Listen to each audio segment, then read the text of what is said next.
Hey guys, it has been, let's see what is going on here. Okay, there we go.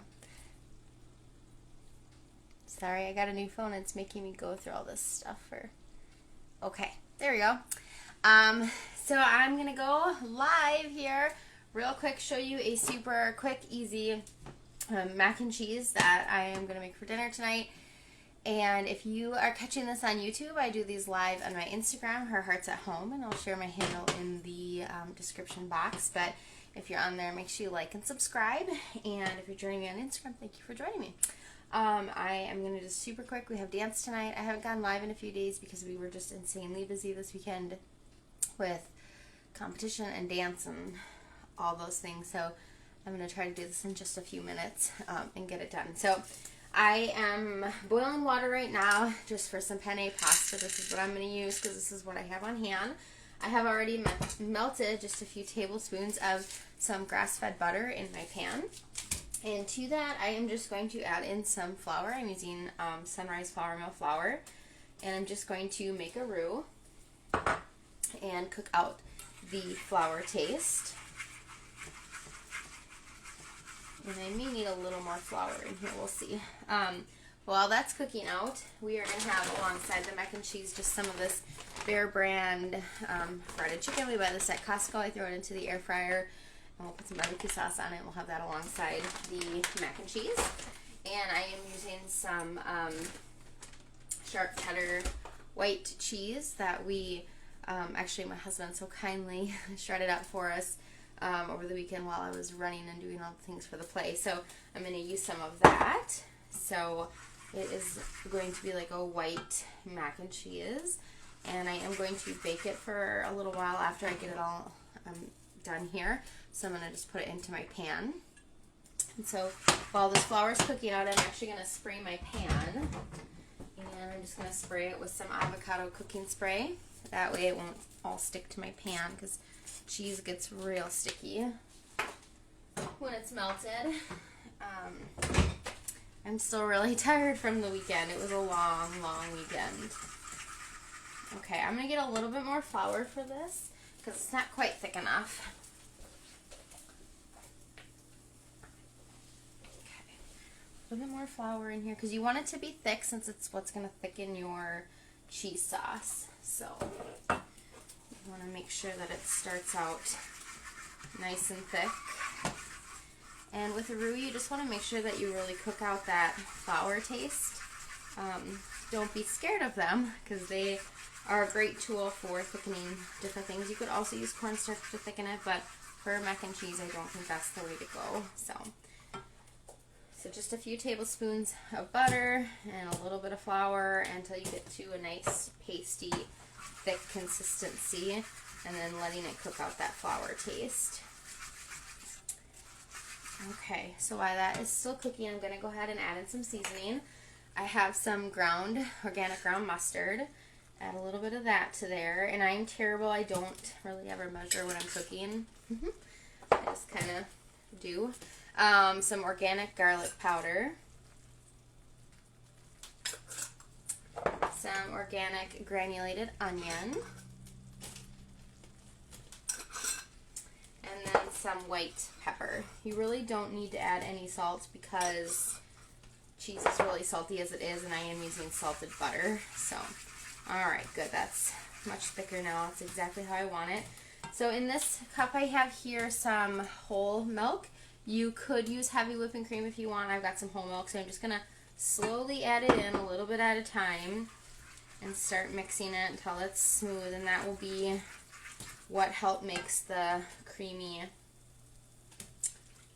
cheesy goodness for the mac and cheese. So you just want to do it a little at a time. That way you can stir out all of the lumps and get it nice and creamy.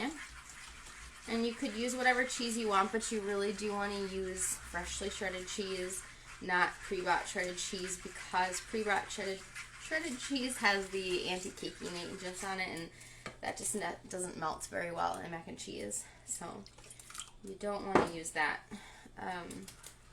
And really shredding your cheese is like so simple, and it just makes that much of a difference in your dishes. It melts a lot nicer. So Let that thicken up, and you kind of have to see, you don't want it super runny, you want it kind of like a gravy consistency. So I started with 1.5 cups in here, but I may not need all of that. Got about 1/4 cup left in there, so if I don't need it, I won't use it. And just let that bubble up for a minute, and I'm probably not going to add any more of the liquid in there because I don't want it to be too runny. And I won't have the noodles done to show you dumping this into the noodles, but I will share it, a photo of it when it's completed on my Instagram page like I always do. So, and you'll have to excuse that this video is probably slightly underwhelming compared to my other ones because I am still so tired from the weekend. But I was like, I haven't done a live cooking in a while, I need to get on. So, but we are back to dance tonight, and so it's got to be a quick, easy dinner.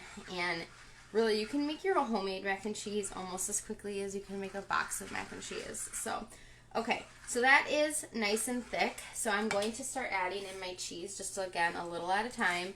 My cheese is frozen because when we shred up a huge block of cheese, we always freeze it just to keep it better longer, and typically it's getting used in something that's being melted. We'll keep a little bit in the fridge, but just keeps it from molding once it's been opened. So I'm just adding in a little at a time. Like I said, you could use whatever type of cheese you want. This is just a white sharp cheddar cheese.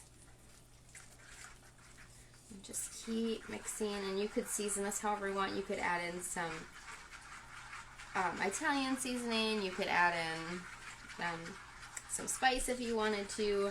I just kept it simple with the garlic and mustard and onion and white pepper. And you could just use regular pepper if you want, but since I had white pepper and it's a white sauce, I wanted to just use up the white pepper, so that's what I used. So adding the last of that. I didn't measure out the cheese. A couple cups.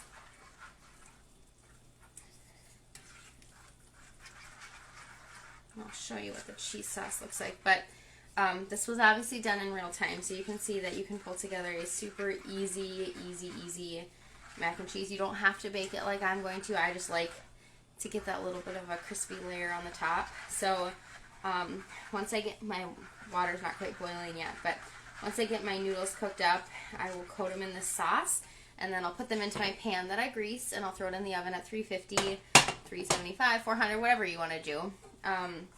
Just to kind of crisp up that cheese. I'll layer a little bit of extra cheese on top, maybe a little bit of some Parmesan on top just to give it a little crispy layer. You could do breadcrumbs if you have it. You could crunch up crackers, like Ritz crackers if you wanted to. So that's it. So you saw how quickly I made a very, very quick cheesy sauce for homemade mac and cheese. So when my noodles all done, I will coat them. I'll put them in the pan. Okay, so for my YouTube, I'm going to finish up the recipe. I couldn't do that on the live because I had to wait for my noodles to cook, but I've got my penne noodles all cooked. They are like al dente, and then I have my cheese sauce, which is kind of solidified a little bit here, sitting while I was waiting, but I'm just going to go ahead and dump that into the mac and cheese, or the penne, I guess. So really, truly, homemade mac and cheese is so simple, and so much better than a box. So if you have cheese and noodles and some sort of milk, you can make mac and cheese. So I'm gonna go ahead and just coat that all in the cheesy goodness. Okay, and then I'm gonna go ahead, and I have my pan, and like I said before, it's greased. And I'm just going to dump my oven's preheated. Oh, it smells so good, I can smell it. Dump my mac and cheese in there. You could put some bacon in here if you wanted. You could put broccoli or peas or anything you really like. You could put shrimp, crab, whatever you wanted. So anyways, there's that. Before I put it in the oven, I'm just going to just do a little more of the cheddar cheese on the top. Like I said earlier, you could use breadcrumbs. You could crunch up some Ritz crackers. You could crunch up Cheez-Its. You could do goldfish. really anything you want to give it a little crunch if you want that on there. So I did a little more of the cheddar cheese on top, and then I'm just going to add a teeny bit of Parmesan cheese. This really helps give that golden color to it, and just a little bit of different flavor. And again, you could use whatever cheeses you want. I'm just using what I have on hand. So a little bit of Parmesan cheese there. I'm going to go ahead and pop this into the oven, and then I'm going to work on this bear chicken, and then I will show you what this looks like when it comes out of the oven. All right, I just pulled it out of the oven, and I'm going to show you what it looks like. In my air fryer, I have chicken going to go alongside it, and then I just pulled out a bag of lettuce for a salad. So we will have salad, homemade sharp cheddar mac and cheese that I threw in the oven, and some barbecue chicken bites. So that's that. I made that literally in like a half an hour, and I could have totally skipped the oven step and it made it even quicker, but I wanted to do that. So you can totally make homemade mac and cheese very, very quickly. So again, thank you for watching. I always appreciate the likes and the subscribes. So if you want to see more like this, I try to do cooking videos as often as I can, typically a couple times a week. Go ahead and subscribe and join me, and then I will keep posting them. So, and I want to know, do you make homemade mac and cheese? Have a good night.